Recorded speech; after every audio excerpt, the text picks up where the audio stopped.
Ticket రేట్ల పెంపు కోసం సీఎం రేవంత్ రెడ్డి దగ్గరకు వెళ్లి దేహి అని అడుక్కోవడం సరికాదన్నారు ప్రముఖ దర్శక నిర్మాత తమ్మారెడ్డి భరద్వాజ. సీఎంతో జరిగింది ఇండస్ట్రీ సమావేశం కాదని, వ్యక్తిగతంగా కొందరు ప్రభుత్వాన్ని కలిశారని తెలిపారు. సీఎంతో జరిగిన సమావేశం ప్రభుత్వం పిలిచిన మీటింగ్ కాదని అనుకుంటున్నారు అన్నారు తమ్మారెడ్డి. ఆ మీటింగ్కు తనకు ఆహ్వానం అందలేదన్నారు. ఎఫ్డీసీ చైర్మన్ను పిలవడంతో ఆయన కొంతమందిని తీసుకెళ్లారు.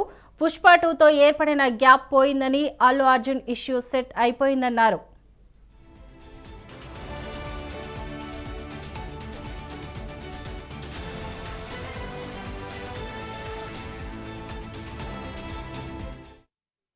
మీటింగ్ కాదనుకుంటా నాకు తెలిసినంత వరకు. మరి గవర్నమెంట్ మీటింగ్ ఐడియా లేదు నాకు. బట్ పిలవలేదు, నన్ను పిలవలేదు అందుకని వెళ్ళలేదు. ఎవరైనా వెళ్ళొచ్చు, గవర్నమెంట్ కానీ లేకపోతే ఎవరైనా ఇండివిజువల్స్ ఎవరైనా తీసుకుంటే పర్మిషన్ తీసుకుంటే వాళ్ళ తాలూకు వాళ్ళని తీసుకుని వెళ్ళచ్చు. ఇండస్ట్రీగా వారు పరిగణిస్తామా లేదా అనేది ఇండస్ట్రీ ఇష్టం, లేకపోతే వాళ్ళ ఇష్టం. ఇండస్ట్రీ అంటే నా ఉద్దేశంలో ఛాంబర్ ప్రెసిడెంట్ గారు ఉన్నారు, కౌన్సిల్ ప్రెసిడెంట్ గారు కూడా ఉన్నారు అక్కడ. సరే ఛాంబర్దా అనుకుంటే ఛాంబర్ది కాదని తెలిసిన తర్వాత నేను అడిగితే వాళ్ళని కూడా ఇంక్లూడ్ చేసుకున్నారు వాళ్ళు. ఏది వెళ్ళినా కానీ గవర్నమెంట్ని కలవాలంటే ఛాంబర్ని కలవాలి. అందుకే నిన్న మీరు కలిసిన మీటింగ్ అంటున్నారు కదా, దానికి ఎజెండా లేదు.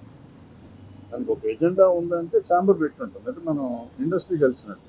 ఎజెండా లేకుండా కలిస్తే పర్సనల్గా కలిసినట్టు నా ఉద్దేశంలో. లేదు పర్సనల్గా కాదు పలానా వాళ్ళు చేస్తున్నారంటే నేను అనుకోవటం అది ఎఫ్డీసీ చైర్మన్ గారు పిలిచినట్టున్నారు. సో వాళ్ళు పెద్దవాళ్ళు అందరూ సూకాళ్ళు నిజంగా అందులో ఇవాళ సినిమా చేస్తున్న వాళ్ళు అందరూ ఉన్నారు, పెద్దవాళ్ళు అందరూ ఉన్నారు. సో ఇండస్ట్రీకి కొంతవరకు అనుకోవచ్చు.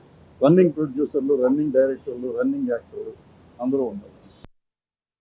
లేదు అది గవర్నమెంట్ మీటింగ్ కాదనుకుంటా నాకు తెలిసినంత వరకు.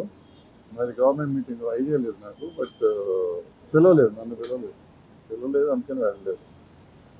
ఎవరైనా వెళ్ళొచ్చు, గవర్నమెంట్ కానీ